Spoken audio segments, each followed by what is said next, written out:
could be worse, man. You could be Gucci. Free Pooh Shiesty. Damn. You already know. I feel like he ratting on the record. Gucci Mane was the original grave digger. You know what I'm saying? Go, Berry, pick up your dead mans. You know what I'm saying? On Pookie Loc and all that. We just watched that. We just watched that at the Verses, and now you hear the song, you know, talking about allegedly what Pooh Shiesty did to him. It's over for the trap. They all rats. Whole city telling. Shout out Pee Wee Long Way. Real solid one. R.I.P. Street.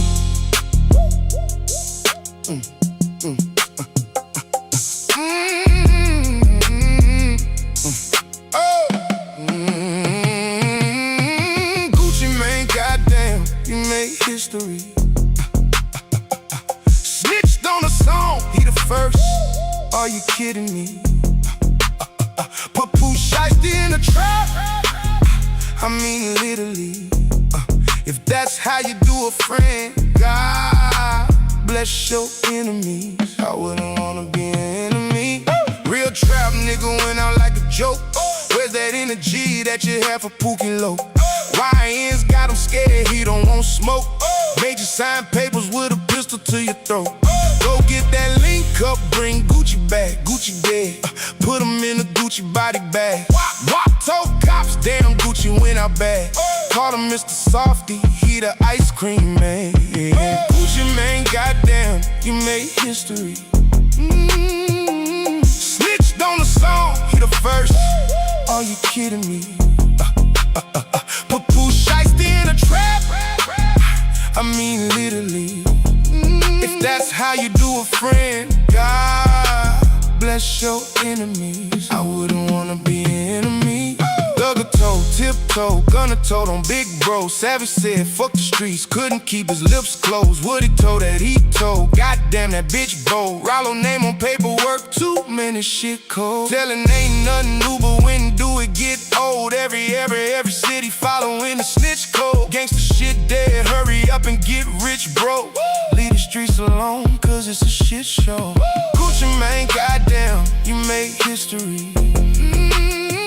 Snitched on the song, he first. Are you kidding me? Put Pooh Shiesty in a trap. I mean literally. If that's how you do a friend, God bless your enemies. I wouldn't wanna be an enemy. It's the unit, loose lips sink ships. Not the unit, we on cosign snitching. Nigga, that ain't it. It's the unit, and we ain't got no love for a snitch. It's G-Unit. And we ain't giving no tips.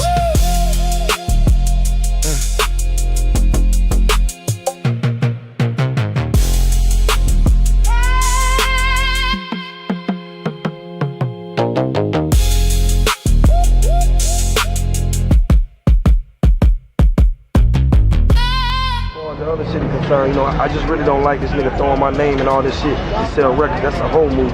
Any nigga from any hood know if you get in any type of trouble and a nigga throw your name in that shit, he's a snitch ass nigga. Do you have any, like, you know, indications on who it might be? Have you heard anything on the streets? Just whatever you feel in your own heart? Well, you know what I'm saying? Like I say, ain't too many people got the motive to do some shit like that. I just like a detective, learn, you know what I'm saying, look at the motive, who has motive to do it. And this fuck nigga, the only nigga has motive. Jeez. Yeah. Okay. Straight up. Do what? You gonna pick up the sticks? You gonna do what? You gonna spend you ain't spending shit. You gonna get your ass up and you gonna go down to that police precinct and make a report. This Gucci and Pooh mess just got a fresh update. For anybody who missed it, Pooh's lawyer sat down for an interview yesterday and finally spoke on that kidnapping and robbery story. He pushed back hard on the claim that Pooh and the others went to Staples to print some contract Gucci was supposedly forced to sign just to let PTI out of the label. According to the lawyer, that is not what happened at all. Instead, he says they only went there to print lyrics they were planning to use later during the session with Gucci. Now, of course, that is Pooh's lawyer, so people already know he is going to defend his side and try to clean this up. But still, the lawyer is claiming the feds do not even have real physical evidence proving Gucci was actually robbed or pressured into signing anything. So now the whole story is looking even more wild, and people are really starting to question what actually went down. We also can't ignore that Gucci dropped that track Crash Dummy last week, and he was clearly talking about feeling set up walking into that meeting. He made it sound like he got played, like it was never just business from the start, and that alone had people looking at this situation way different. Now yeah, there are still details he didn't say in the song, but if you haven't watched that interview with Pooh's lawyer, you need to check it out because it adds a whole new angle. On top of that, there's talk about Big 30 possibly having video footage of what really went down on his phone, and now people are saying that phone might have been destroyed.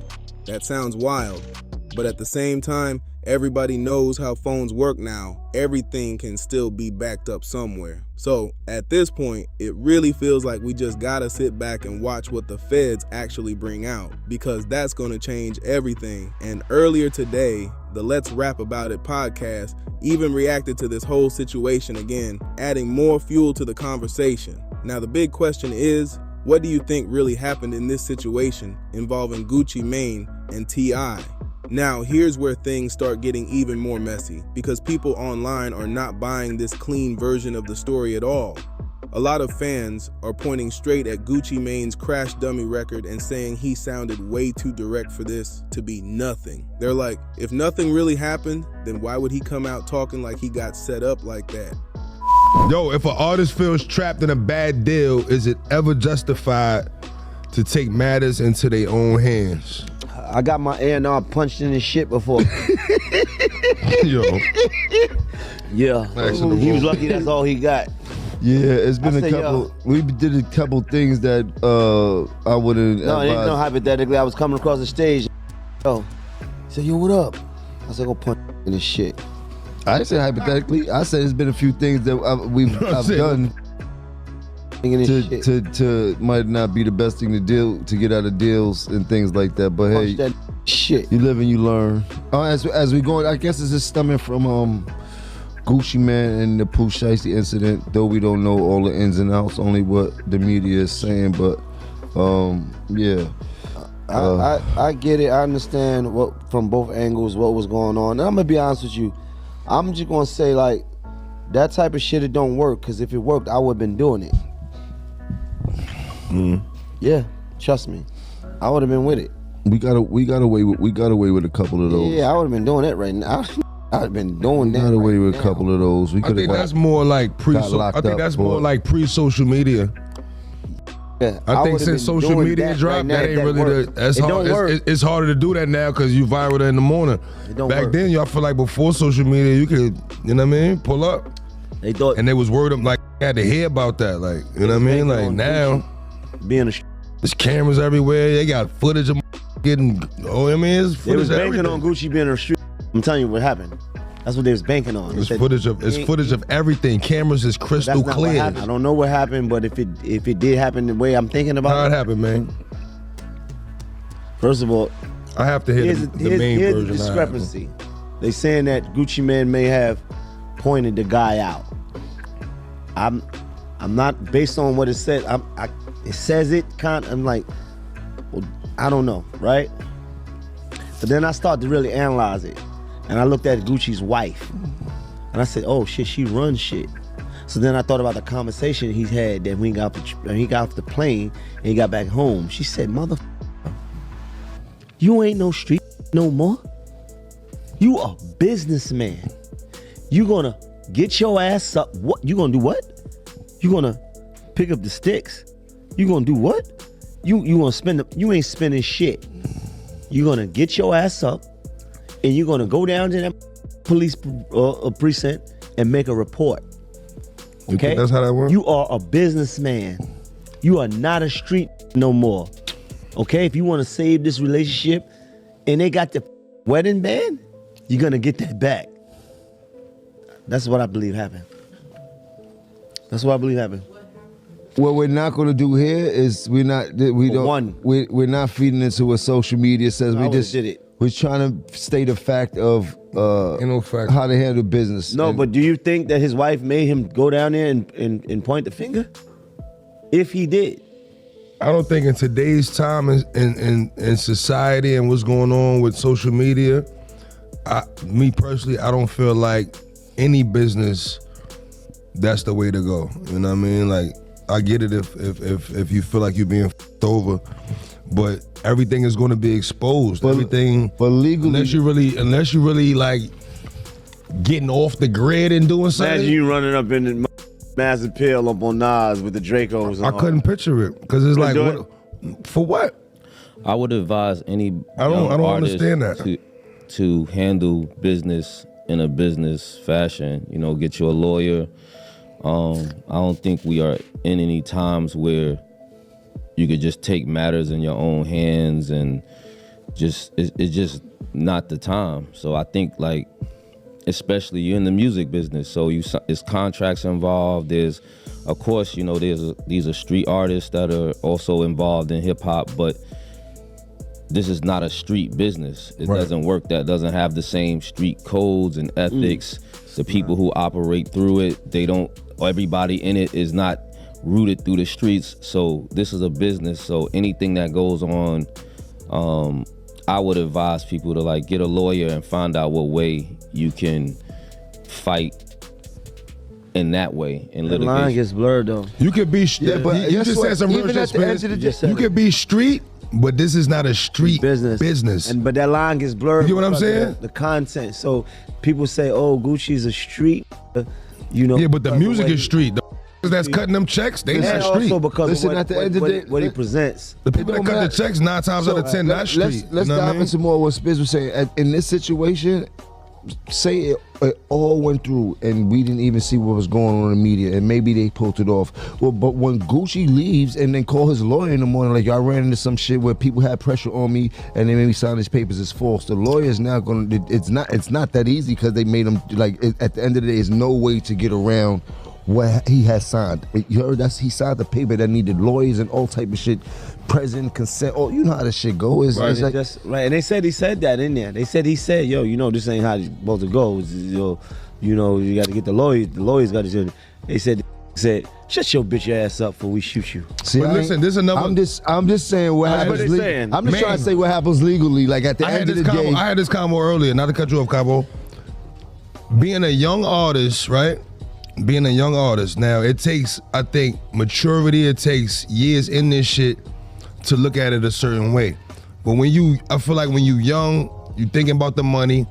The person that signed you is somebody you looked up to. That's somebody you was a big fan of. So you not talking with no lawyer. You not dealing with none of the business aspects of the shit. Now your lawyer might be, you know what I mean, all of that has to still get handled, but the person you dealing with is the artist. So when it come down to it, you feel like if shit don't go right, you don't feel like the business you over. You feel like the artist you over. Got it. The person that signed you, the person that was co-signing, the person that was in the pictures with you. Yeah, but so let's check this. The person that got you hot. So check this out. You get what I'm saying? If Gucci, so I see both sides of that Let's say if he did have 25 million, right? However that may be. If he did have 25 million legally, it must have been through whatever they negotiated on contract for Gucci to end up 25 million. So when we all get in the game, a lot of, like myself, for me to get in the game, since I can say I was a professional in this game, I took the deal that they had for me. Because I figured when I get in the game, I'm gonna make this deal better. I'm gonna go MVP on. So we forget about what we agreed to when we first get into it, and then we become super successful sometimes, and now we seeing everything that we supposed to have, but we agreed to something already because we want to get in the game. I'm just talking. No, and you know what I mean? And so it's like, I know a lot of that and a lot of what Dave is saying also. Like I said, it could be a bunch of things that could determine the fact of somebody crashing out. I don't know none of these factors and shit like that, you dig? So I hope all of that get handles. At the same time, others are siding with Pooh Shiesty's camp, saying this could just be legal defense doing what it's supposed to do, control the narrative before things get worse.